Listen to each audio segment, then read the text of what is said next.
You're tuning into Black and White Sports on YouTube. The no-holds-barred truth on sports. The main event starts now. I'm back. Rudrance for our Black and White Sports. Let's talk about the Marxist NBA of China and their NBA final ratings as a whole, because right now they're terrible. I mean, they're total and complete dog shit. And they're really and truly all-time bad outside of, as Charles Barkley would say, the fake bubble championship run. But other than that, versus 2019, 2018, and some of those prior seasons, the NBA ratings are trash. Now, keep in mind two things. One, we're supposed to have two of the most popular teams playing right now.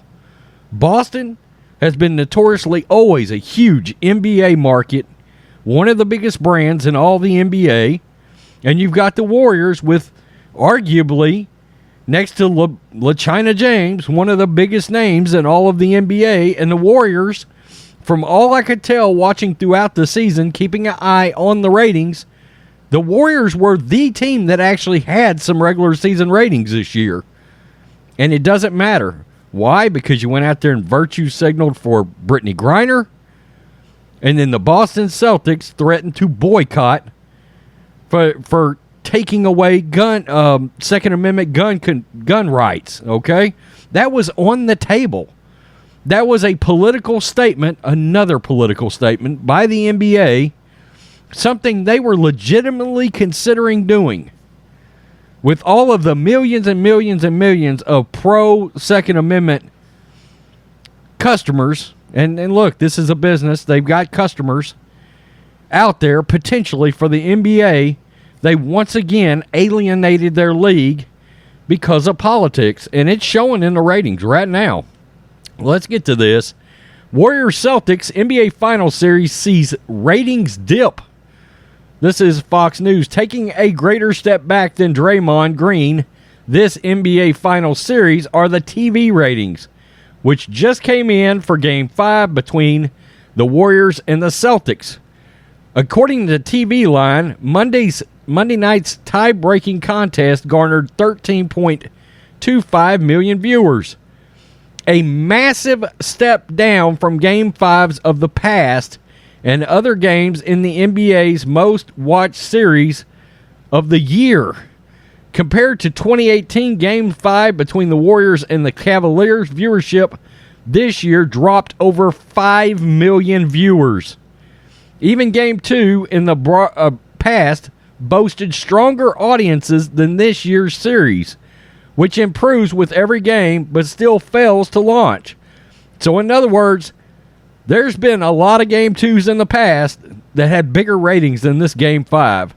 That just doesn't happen. That just shouldn't happen. Well, Adam Silver, this is the league. This is the league that you have turned this whole thing into. It's a dumpster fire. Quote, in 2018, Game 2 garnered nearly 18.5 million. Nearly 19.7 million in 2017, about 17.5 million in 2016, and back up to about 19.2 in 2015. Relays Outkick's Courtney Well. Wow, this is the rating so far.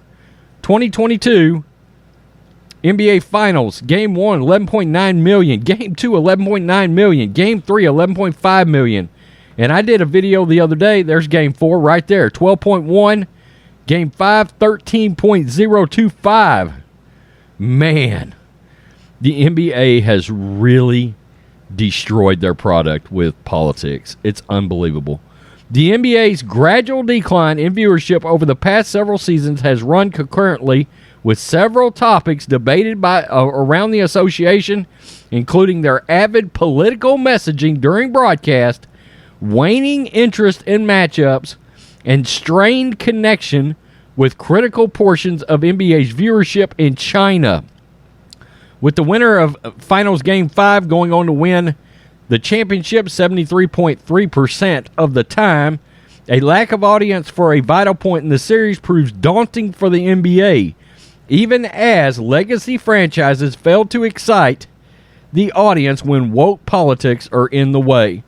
So, yeah, I mean, the NBA brought politics into their game. Black Lives Matter, gun control, all these different things. The NBA got involved with the Brittney Griner thing. I mean, it's just one thing after another the NBA will not stay out of. And then on top of that, you've got the cloud that continuously hangs over the NBA, which is China, which is exactly why we call it the Marxist NBA of China. I mean, let's be honest. It's turned into a joke.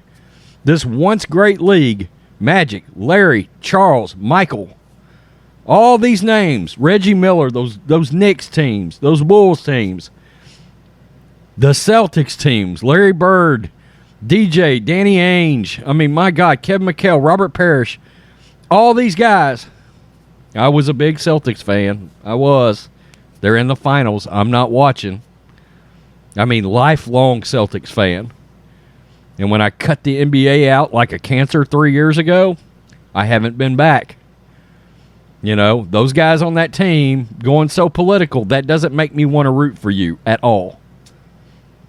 I mean, what Adam Silver has allowed LeBron James and his cohorts in the league to do is ruin the NBA. What was at one time, especially in the late 90s, mid and late 90s, the number 2 most watched sport behind the NFL. Well, that's gone. It's over. I mean, peace. The NBA is out. Wow. David Stern would not have allowed this to happen. David Stern made a point. It was his league. He even pushed back on guys like Magic Johnson and Michael Jordan regularly. Adam Silver lets these guys pull him around by his Johnson continuously, and it reflects with the ratings and the fact that they just don't want a certain section of America to consume their sport any longer. And I'm going to tell you, if it wasn't for gambling and it wasn't for the addiction of fantasy, their ratings wouldn't be nearly as high as they actually are right now. And I think that's why a lot of these pro leagues are making some of the statements they're making, because they're counting on gambling money bailing them out. Just saying. Tell me what you think, black and white sports supporters. Peace. I'm out. Till next time. Black and White Network supporters, make sure you check out the Black and White Network merchandise store. Link in the description. Use promo code USA First, all one word. USA First, all one word. 25% off now. Thanks for watching the show. Be sure to like, comment, and subscribe. Be sure to tune in next time on Black and White Sports.